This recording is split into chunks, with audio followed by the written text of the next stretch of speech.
Economic criteria ही नहीं है। कभी आप लोगों ने सोचा?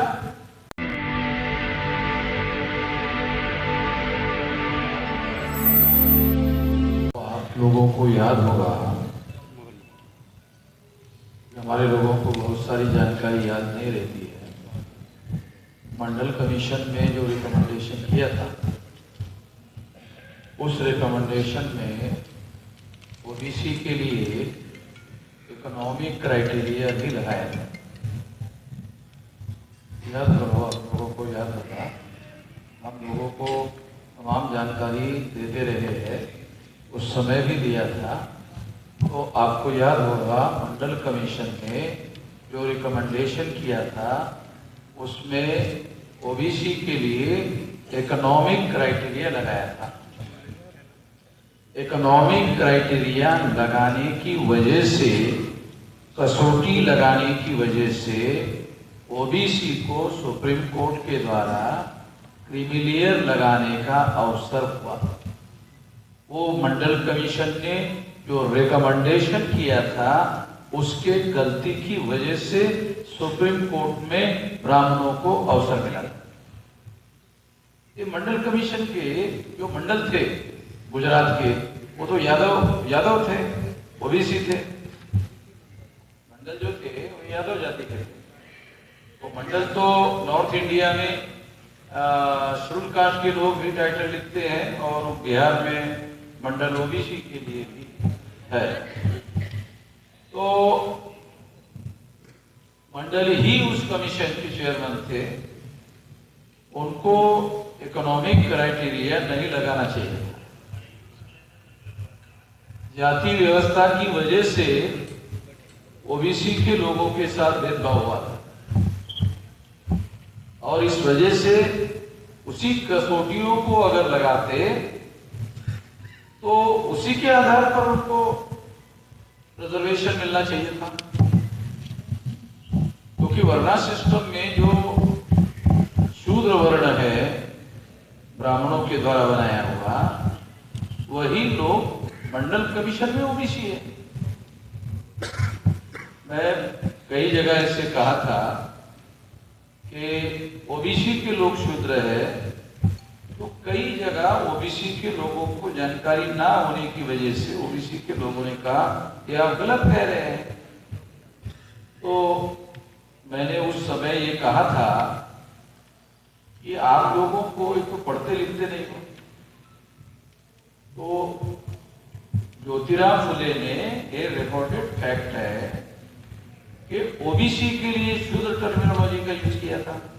अगर पढ़ते लिखते तो फिर मालूम हो जाता, पढ़ते लिखते नहीं हो, मालूम होता नहीं। ओबीसी के लिए ही शूद्र टर्मिनोलॉजी का यूज ज्योतिराव फुले ने किया था। और वर्णा सिस्टम में एक तो जो ब्राह्मण वर्ण है, फिर क्षत्रिय वर्ण है, और तीसरा वर्ण जो है वैश्य है। ये तीन वर्ण में शूद्र तो शामिल नहीं, तो चौथा वर्ण है। दूसरा जो ओबीसी है वो अछूत नहीं है, इसलिए शेड्यूल कास्ट नहीं है। ओबीसी जो है वो आदिवासी नहीं है, इसलिए शेड्यूल ट्राइब नहीं है। ये सारी बातों का विश्लेषण करने के आधार पर यह प्रमाणित हो जाता है कि ओबीसी ही वर्णा सिस्टम में शूद्र है। ये जानकारी ना होने से बहुत समस्या है। मैं ये नहीं कह रहा हूं ओबीसी को ज्ञान नहीं है, ज्ञान बहुत बड़ी बात है, जानकारी ही नहीं है, ज्ञान तो बहुत बड़ी बात है। जानकारी के बाद ज्ञान आता है। ज्ञान बड़ी बात है, जानकारी छोटी बात है। जानकारी ही नहीं है, तो ये समझना बहुत जरूरी है। तो ओबीसी का जो मुद्दा मैंने आपको बताया, उसमें मंडल कमीशन ने, मंडल ने रिकमेंडेशन में ही गलती किया, इकोनॉमिक क्राइटेरिया लगा दिया। इकोनॉमिक क्राइटेरिया अगर ना लगाया जाता तो ओबीसी को भी क्रीमिलेयर नहीं आता। इकोनॉमिक क्राइटेरिया लगाने की वजह से सुप्रीम कोर्ट को अवसर मिला क्रीमिलेयर लगाने। पहले दूध खाने को नहीं दिया और चर्बी आ गई बोल रहे हैं। दूध खाने को नहीं दिया, अब दूध में होती है चर्बी, खाने को ही नहीं दिया और चर्बी आ गई ऐसा कहने लगे। तो ये उनके हाथ में पावर है, उनके हाथ में इंटरप्रिटेशन की सत्ता है, तो उसका अवसर ढूंढ रहे हैं और मौका देख करके बात कर रहे हैं। अब दूसरा मुद्दा इसी के साथ जुड़ा हुआ है, वो ये है कि अब अनुसूचित जाति और जनजाति के लोगों को सुप्रीम कोर्ट ने एक क्रिमिनल लगाया, मगर अनुसूचित जाति और जनजाति के लिए जो कसौटियां निर्धारित है उसमें इकोनॉमिक क्राइटेरिया ही नहीं है। कभी आप लोगों ने सोचा ये जो मौलिक बात है ये कॉन्स्टिट्यूशनल बात बता रहा हूं, हमारे लोगों को पता तो है नहीं। एक कॉन्स्टिट्यूशनल है कि जो सोशली बैकवर्ड है, जो एजुकेशनली बैकवर्ड है, शेड्यूल कास्ट का जो कसौटिया है सोशली बैकवर्ड है, जो एजुकेशनली बैकवर्ड है, और तीसरा कसौटी है जो सोशली बैकवर्ड होने के साथ साथ जिनके साथ अस्पृश्यता का व्यवहार किया जाता है। ये तीन कसौटियां जिनके अंदर पाई जाएगी वो जातियां अनुसूचित जाति के लोग माने जाएंगे। तो ये तीन कसौटियों में इकोनॉमिक क्राइटेरिया नहीं है। अनुसूचित जाति के और जनजाति के अंदर, जनजाति के अंदर तीसरा कसौटी क्या है, जो सामाजिक दृष्टि से पिछड़े होने के साथ साथ जिनके अंदर ट्राइबल ट्रेड्स दिखाई देते हैं। तो तीसरा जो आदिवासियों के लिए मुद्दा है उसमें भी इकोनॉमिक क्राइटेरिया नहीं है। तो शेड्यूल कास्ट में और शेड्यूल ट्राइब में दोनों में इकोनॉमिक क्राइटेरिया नहीं है, कसौटी नहीं है। अगर है ही नहीं इकोनॉमिक क्राइटेरिया तो सुप्रीम कोर्ट ने इकोनॉमिक क्राइटेरिया कहां से लाया? कोई आधार चाहिए ना उसको लंबा खींचने के लिए, है ही नहीं तो कहां से खींचे? जिसको खींचकर आपने इकोनॉमिक क्राइटेरिया लगाया वो खींचने के लिए कुछ है ही नहीं। तो इसका मतलब है ये मनमानी करने का काम, ये मनमानी करने का काम है। और भारत सरकार ने कहा कि इसको हम अमल नहीं करेंगे, तो लोगों की प्रतिक्रिया को कमजोर करने के लिए भारत सरकार ने ऐसा बयान दिया। मगर जब इम्प्लीमेंटेशन होगा और अधिकारी सुप्रीम कोर्ट के ऑर्डर को फॉलो नहीं करेंगे अमल करने के दौरान, तो कोई व्यक्ति सुप्रीम कोर्ट में जा सकता है कि आपके आदेश का अमल नहीं कर रहा है, ये कंटेम्प्ट है, तो कंटेम्प्ट लागू हो जाएगा। तो कंटेम्प्ट के बाद में फिर भारत सरकार जो है उस पर अमल करना शुरू कर देगी। इसलिए इस बात को हम लोगों को ध्यान देना होगा और ध्यान दे करके इसको इशू बनाना होगा। एक तो ये बात है। सवाल दूसरी है कि फिर जब कसौटी थी ही नहीं तो लगाया क्यों सुप्रीम कोर्ट? तो देश में आज के तारीख में जो बदलाव की बहार बह रही है उसमें पहले नंबर पर अनुसूचित जाति के लोग लीड कर रहे हैं। आप लोगों को ये बात समझना चाहिए कि आखिर सुप्रीम कोर्ट में बैठे हुए ब्राह्मणों ने ये लगाया क्यों, एक क्रिमिनल क्यों लगाया? तो उस क्रिमिनल लगाने की वजह से क्या होगा? क्रिमिनल लगाने की वजह से क्या होगा? अनुसूचित जाति के अंदर ही आपस में झगड़ा लग जाएगा। तो ब्राह्मण लोगों की साजिश क्या है? ब्राह्मण लोगों की साजिश ये है कि तुम हम लोगों को नंगा कर रहे हो सारे देश भर में, तो तुम पहले अपना मामला निपटाओ। तुम तो अपना मामला निपट नहीं पा रहे हो, तो तुम अपने मामले निपटाओ। तो आपको हमारे तरफ उंगली करने वाले जो लोग हैं अनुसूचित जाति के, उन लोगों को उन्होंने आपस में उलझा दिया। आप आपस में उलझा देने से क्या होगा? वामन मेश्राम अगर छोड़ दिया जाए तो बाकी तो सारे अनुसूचित जाति के लोग आपस में झगड़ा लगाने का काम करना शुरू कर देंगे, और शुरू भी किया। अक्ल होना चाहिए ना, समझदारी होनी चाहिए। मेरे अलावा तो ऐसा बोलने की किसी की औकात भी नहीं है। समझदारी हो सकती है, औकात अलग बात है। समझ लो क्या? समझदारी हो सकती है, मेरे से ज्यादा हो सकती है, मगर अवकाश बोलने की और इस मुद्दे को इश्यू बनाने की और इस मुद्दे को इश्यू बनाकर मैदान में लेकर जाने की, इसके लिए तो समझदारी नहीं, इसके लिए तो अवकाश चाहिए। तो क्योंकि हम लोग जो है, जो बात हम लोगों को समझ में आता है, फिर कोई ताकत नहीं है भारत में जो अमन मेजराम को लड़ने से रोक सके, फिर कोई ताकत हम लोगों को रोक नहीं लगा सकती। तो हम लोग उसको बेंट अपॉन है कि हर हालत में उसको हम लोग करेंगे। तो मैं आप लोगों को ये बताना चाहता हूं कि हमारे लोग, अनुसूचित जाति के लोग, काल्पनिक बात नहीं है, उत्तर प्रदेश सबसे बड़ा प्रदेश जहां 85 लोकसभा की सीटें आती थी, वहां अनुसूचित जाति के लोगों ने पहल करके ही सरकार बनाई। और उसके बाद काशीराम जी जब तक जिंदा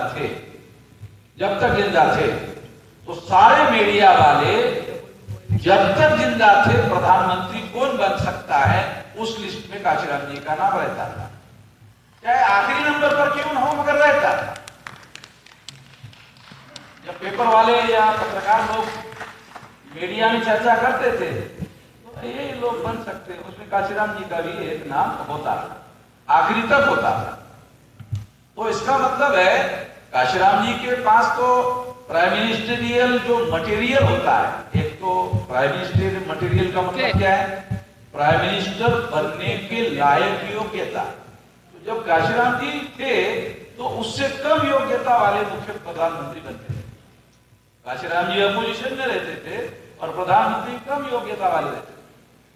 इतनी ज्यादा योग्यता काशीराम जी के पास थी, इसको कहते हैं प्राइम मिनिस्टरियल मटेरियल। इतनी बड़ी योग्यता उनके पास थी, जो अपने बहुत साधारण स्तर से उठकर उन्होंने इतना प्रभाव क्षेत्र, इन्फ्लुएंशियल प्रभाव निर्माण किया था कि चुनाव में प्रधानमंत्री पद का कैंडिडेट जो है काशीराम जी भी है, ऐसा मान करके वो चलते थे और चर्चा होती थी।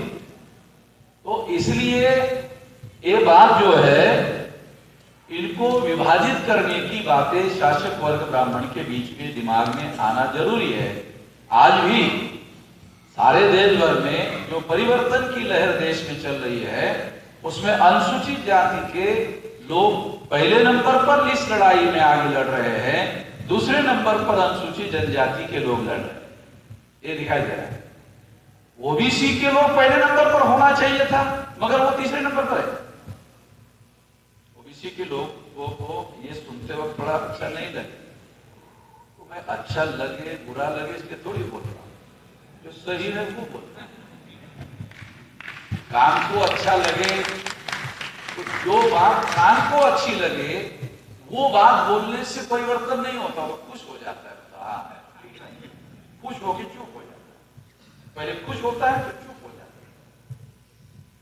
बुरा लगे तो सारा ये कुछ करना होगा, ऐसे बोलना पड़ेगा। बुरा लगेगा ना, अरे साला ये कचोटने वाली बात कुछ करना पड़ेगा, तो मैं अच्छा लगने वाली बात नहीं बोलता हूं, बुरा लगने वाली जलील करने वाली बात बोलता हूं। तो लोगों को जलील लगता है, सारा जलील हो रहा है, इससे कुछ करना पड़ेगा तो लोग हमारे साथ लगते हैं, बोलते अरे तो हाँ हो गया, इसमें तो लगने की क्या जरूरत हो गया।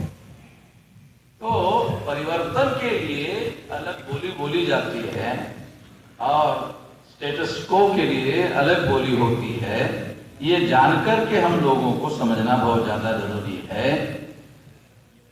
जो अनुसूचित जाति के कसौटी में आप लोगों को जानकारी होगी कि जब अनुसूचित जाति को अनुसूचित जाति दर्जा दिया गया, वो तो अछूत लोग थे, और आज के तारीख में जितने गरीबी है अछूतों में, अनुसूचित जाति की कसौटी निर्धारित की जा रही थी, उससे ज्यादा गरीब थी। ज्यादा गरीब होने के बावजूद भी गरीबी को कसौटी नहीं बनाई। तो बाबा साहब ज्यादा समझ में आता था, भाई हमको कम समझ में आता है। तो उस समय अनुसूचित जाति में ज्यादा गरीबी थी, फिर भी गरीब शब्द को कसौटी नहीं बनाया। समझ आ रहा? आज से ज्यादा गरीब थे। जब अनुसूचित जाति की कसौटी बन रही थी तब ज्यादा दरिद्रता थी, फिर भी उन्होंने इकोनॉमिक क्राइटेरिया को कसौटी में नहीं रखा और ये गलती मंडल ने की। उन्होंने ओबीसी के लिए ये लगाया जो नहीं लगाना चाहिए था। तो इस वजह से ये नुकसान हुआ। मेरा दूसरा मुद्दा कहकर अपनी बात समाप्त करता हूं। देखो, जो लोग ऑल इंडिया की एग्जामिनेशन पास कर सकते हैं तो उनकी आर्थिक स्थिति ठीक होगी तो मैट्रिक का एजुकेशन होगा, और थोड़ी आर्थिक स्थिति ज्यादा अच्छी होगी तो महाविद्यालय में पढ़ाई होगी, महाविद्यालय में पढ़ाई होगी तो ग्रेजुएट होगा, ग्रेजुएट होगा तो आईएएस, आईपीएस, आईआरएस की परीक्षा देने के लायक होगा। ग्रेजुएट ही नहीं होगा तो आईएएस, आईपीएस, आईआरएस की परीक्षा ही देने लायक नहीं होगा, तो पहले कट गया। परीक्षा देने लायक होगा तो पास और नापास दो होगा। अगर परीक्षा देने लायक ही नहीं है तो 100% नालायक होगा। अब पहले होगा, डिलीट हो जाएगा। परीक्षा देने का मौका जिनको मिलेगा उसको अवसर है पास होने का, नापास होने का। अगर वो उस एरिया में एग्जामिनेशन देने के लिए ही उसको अवसर नहीं मिला, पहले ही काट दिया, तो फिर उसका पत्ता हमेशा के लिए कटने का खतरा होता है। तो इसलिए ये जानना जरूरी है। और इस वजह से कई लोगों को ओबीसी का 5-6%, 27% में 5-6% लागू हुआ, और जो परीक्षा देकर पास हो सकते थे उनको उन्होंने इकोनॉमिक क्राइटेरिया लगाकर डिलीट कर दिया। इस वजह से ये 27% तो दिया, 27% की भर्ती होने के लिए 200 साल लगे। 27% का जो आंकड़ा है, ये आंकड़ा पूरा करने के लिए 200 साल लगे। क्यों? क्योंकि ये कसौटियां जो लगाई है उसमें परीक्षा पास करने के लिए लोग मिलेंगे ही नहीं। अरे आपने जब 27% दिया तो एक लॉजिक ये हो सकता था, देखो देना है, ईमानदारी है, अगर आपको देना है, ईमानदारी है आपके अंदर, क्या होना चाहिए था? पहले ओबीसी का आर्थिक कसौटी लगाए बगैर 27% का कोटा पूरा करो, करने दो, ओबीसी रहेगा ना। जो आर्थिक दृष्टि से थोड़ा मजबूत होगा या आर्थिक दृष्टि से कमजोर होगा, दोनों में से कोई भी ओबीसी ही जाएगा, दूसरा तो जाएगा ही नहीं। जाएगा तो ओबीसी ही जाएगा। 27% ऐसा भर दो, भरने के बाद बोलेंगे नहीं अभी तो इकोनॉमिक क्राइटेरिया लगाना, तो वहां जाता। ये लोग देने वाले जो लोग हैं ना, ये थोड़ा सामाजिक न्याय की बात कर रहे हैं। देने वाले जो लोग हैं 27% का कोटा पूरा होने के बाद अगर इकोनॉमिक क्राइटेरिया लगाते तो तुम ईमानदार हो अपनी पहल में, तो माना जाता। अगर वो तो 5-6% से ज्यादा जा नहीं देना चाहते, 27 देना चाहते हैं। 3 साल तक अगर आपने पूरा नहीं किया तो जनरल कैटेगरी का आदमी उधर आकर भर्ती कर देता है। अगर आपका कोटा मान लो 27 लोगों की भर्ती करनी है, 7 लोग मिल गया, 20% रह गया, तो उसके लिए 1 साल वेट करेगा, 2 साल वेट करेगा, 3 साल वेट करेगा, चौथे साल में ओपन कर देगा।